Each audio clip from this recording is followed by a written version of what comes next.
Pessoal, a série Os Indomáveis tem um conteúdo muito rico, que nos permite falar sobre muitas questões.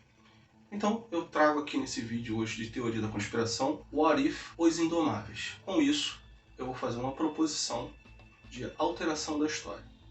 O que aconteceria à história se Jian Shen morresse? Então não deixe de conferir esse novo desfecho aqui nesse vídeo.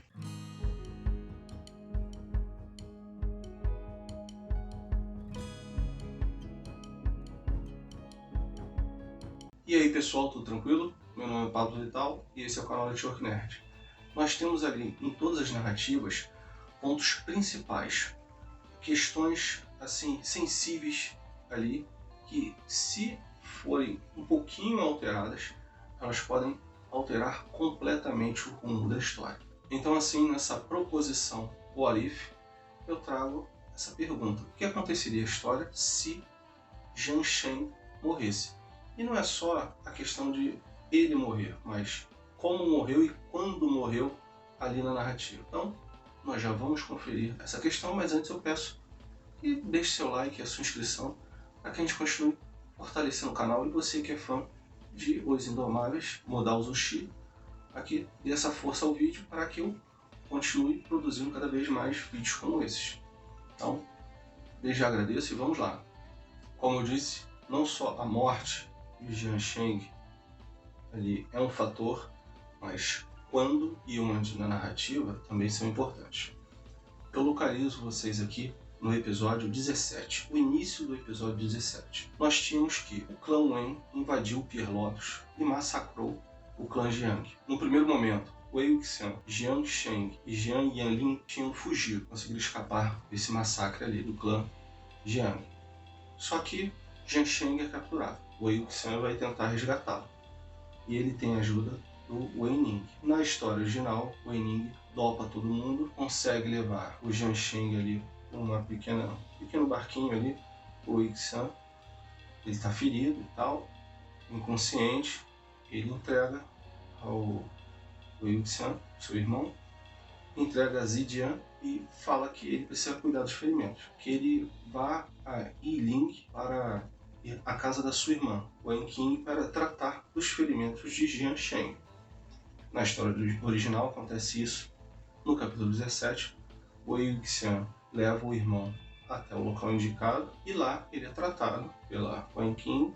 Ele sobrevive, mas é detectado ali que o seu núcleo dourado foi destruído. Aquela capacidade, aquele poder mágico interno dos cultivadores que os permite utilizar poderes mágicos, aquela energia interior mística.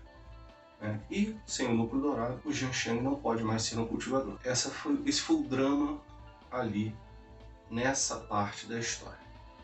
E é nesse ponto aqui que nós vamos fazer essa proposição, essa alteração. Na minha proposição, Jian Shen morre nesse ponto da história. Ele não vai resistir aos ferimentos. Ele ali em seu leito de morte fala ao Wei Wuxian todo o ódio que ele tem pelo clã Wang e que a vontade, infelizmente a vontade que ele tem de se vingar está se frustrando porque ele está morrendo. Ele presenciou Wen Chao e a Wang Linjiao, cara, ali humilhando os cadáveres dos pais dele, ali chutando e fazendo covardia mesmo. Isso na frente ali do Jian Shen, seu último pedido ali para o irmão, para o Wei Wuxian, para que se vingue por ele do clã Wen, tudo que fez ao seu clã Jiang, e a todas aquelas pessoas e aos pais dele. E ele passa a Zidian para o Wei Wuxian para que o ajude de alguma forma nessa vingança aí. O Wei Wuxian sabe muito bem que ele sozinho não pode confrontar todo o clã Wen, então ele vai pedir ajuda. E ele se dirige ao clã mais bem estruturado ali da ocasião, que poderia bater de frente com o clã Wen, que é o clã Jin. Lembrando que o clã Lan também foi atacado, Recanto das Nuvens também foi atacado. E ele vai então à Torre da Carpa, a sede lá, local do clã Jin. E lá também tá Lan Wangji, tá o Lan Xishen, que é o irmão dele e tal. E ele expõe os fatos, só que o pessoal tá receoso de atacar o clã Wen. O clã Wen tá se mostrando muito poderoso. E eles dizem que há de se ter cautela, de se ter estratégia, que não dá para fazer uma empreitada militar assim do dia para a noite, tem que se ter todo um preparo quanto a isso. Mas na verdade o Wei Xun vê ali até boa vontade do Lan Wangji e de outras pessoas, mas, por exemplo, o líder do clã Jin, o Jin Guanshan, ele tá ali forçando a barra, não querendo bater de frente, quer manter ali a condição dele, que a Torre da Carpa ainda está de pé ali, não foi invadida e tal, ele está com medo de bater de frente com o clã Wen. O Wei Xun fica muito bolado com essa situação e abandona todos ali, não tem apoio. Tem apoio de algumas pessoas, como por exemplo o Lan Wangji e tal, mas eles também não podem fazer muita coisa sem o apoio massivo ali das outras seitas. Então o Wei Xun sai dali revoltado com o mundo do cultivo ali. O Wei Xun pensa numa maneira de obter soldados para a sua empreitada, para a sua campanha. Como ele pode fazer isso? Ele lembra da ideia que ele teve lá atrás, quando ele ficou um tempo estudando no Recanto das Nuvens. Ele sugeriu essa ideia até para o líder do clã Lan e foi repreendido, foi quase xingado ali pelo coroa. Ele deu a ideia de que se utilizar a energia ressentida a seu favor, né? Então ele lembrou dessa ideia. Ele pensou, poxa, eu posso pegar energia negativa, pegar os cadáveres, transformá-los em soldados e fazer o meu exército todo de mortos-vivos. A grande ideia dele foi essa, utilizar a energia ressentida. E o que ele pensou? Qual o local em que a energia ressentida seria mais forte? Seria a Colina da Sepultura, lá em Yiling. E ele lembrou que tinha aquela espada negra que ele obteve lá na luta contra a Tartaruga do Abate, que também tinha uma grande quantidade de energia negativa, energia ressentida ali. Então, com aquele objeto, naquele local, ele falou, é lá que eu vou traçar meu plano, é lá que eu vou formar o meu exército para combater o clã Wen.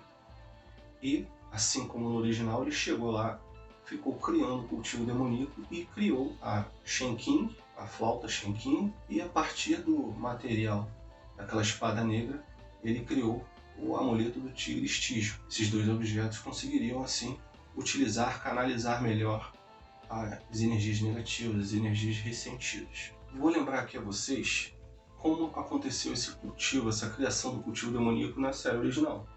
Ele foi lá em Yiling, passou 3 meses criando ali.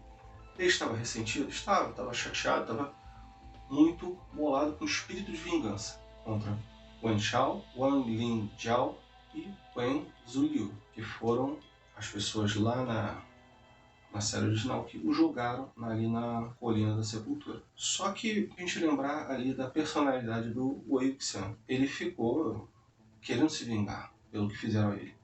Mas agora a situação é ainda pior. Porque fizeram mal não a ele, fizeram mal ao irmão dele, ao Jian Shen. E o mataram, torturaram, humilharam ali os cadáveres ali dos pais do Jian Shen na frente dele, ali durante a tortura. Então, o espírito de vingança, o ódio que ele nutria pelo clã Wen era muito maior agora.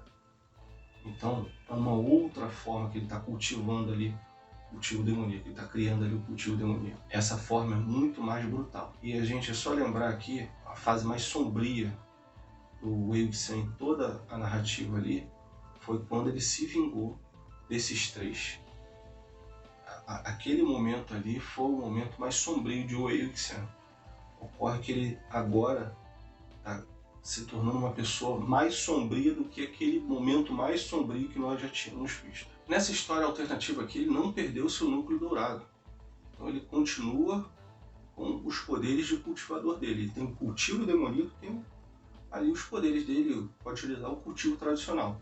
Inclusive a sua espada Sui Bian. Então ele é mais poderoso. Além disso, a gente lembra aqui que em boa parte da história, ele havia morrido e voltou através do sacrifício de Mo Xianyu. E ele fala que aquele corpo é mais fraco do que ele tinha. O corpo original de Wei Xun é muito mais forte e tem muito mais poder.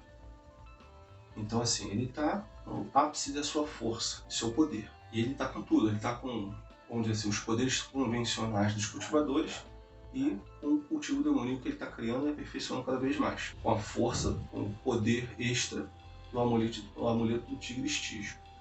E tem mais uma coisa que ele vai fazer aí. Lembram quando ele pegou os talismãs e inverteu a função deles? Os talismãs, a princípio, são utilizados para repelir os espíritos. Ele, ali na série original, criou uma espécie de talismã que atraía os espíritos. E agora, de maneira semelhante, ele vai alterar o anel Zidian. Zidian significa relâmpago roxo. E é exatamente isso que é aquele artefato. O anel se torna um chicote assim, elétrico, né, de cor roxo. Quando ele utiliza esse chicote em uma pessoa, ele tem o poder de exorcizar um espírito que se apossou indevidamente daquele corpo ali. Esse é o poder do Zidian. Só que o nosso Wei-Wuxian aqui dessa história alternativa, ele está empenhado em desenvolver o cultivo demoníaco. Então ele subverte, ele inverte assim o funcionamento de Zidian. Ou seja, quando ele dá uma chicotada em alguém, ele não exorciza um espírito, mas sim ele atrai um espírito para se apossar daquele corpo. Então, com isso, ele cria assim uma possibilidade de se ter um exército. O que ele começa a fazer? Ele vai para cima do clã Wen, dá uma chicotada em um membro do clã Wen, um espírito maligno entra naquele corpo e ele assim o comanda. Então cada um dos que ele vai chicoteando vai se tornando um membro do seu clã, da sua frente de batalha. Então ele vai convertendo os membros do clã Wen em seus soldados contra os remanescentes do clã Wen. E é claro, aqueles que morrem, existem aqueles que morrem, ele também ressuscita esses mortos, os tornando zumbis e os controlando.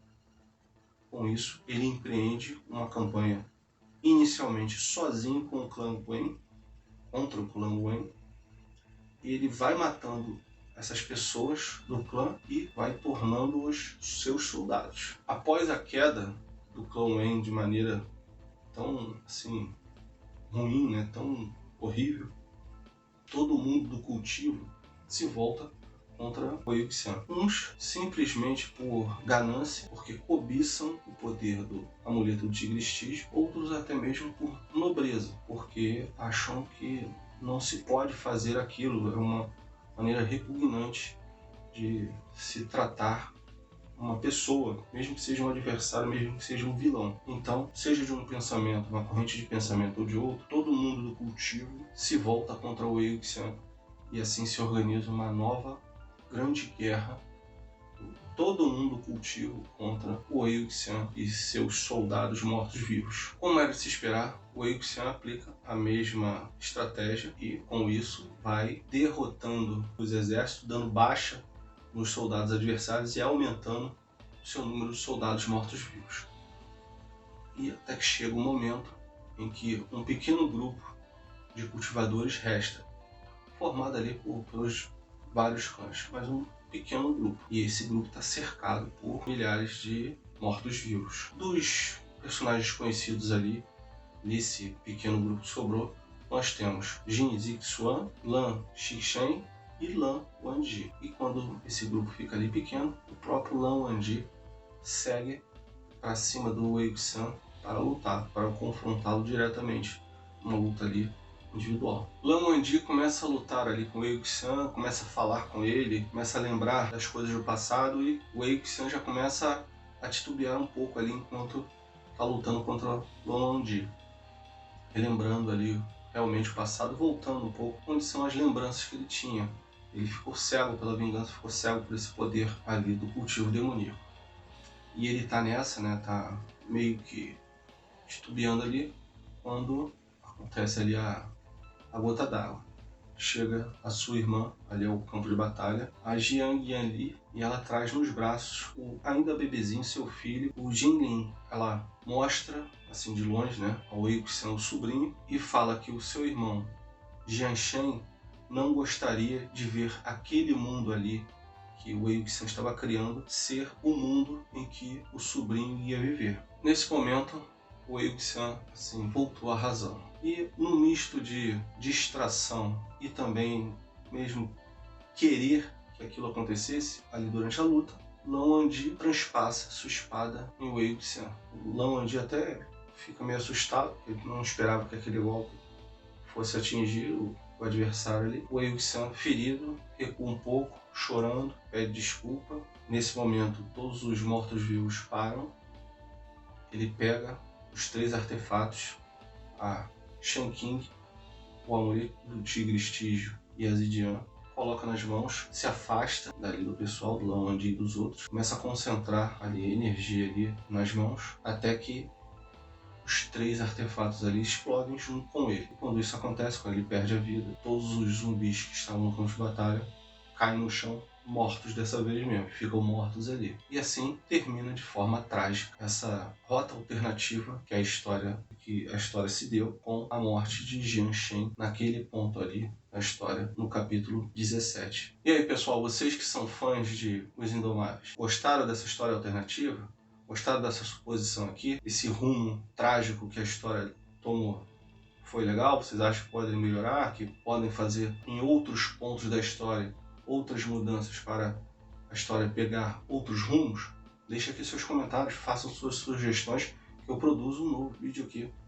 E também eu peço que participem com o seu like e a sua inscrição para eu saber que vocês gostam de Os Indomáveis, de Mudar o Zushi, e eu continue produzindo vídeos com esse tema aqui para vocês. Eu já agradeço, muito obrigado e até a próxima.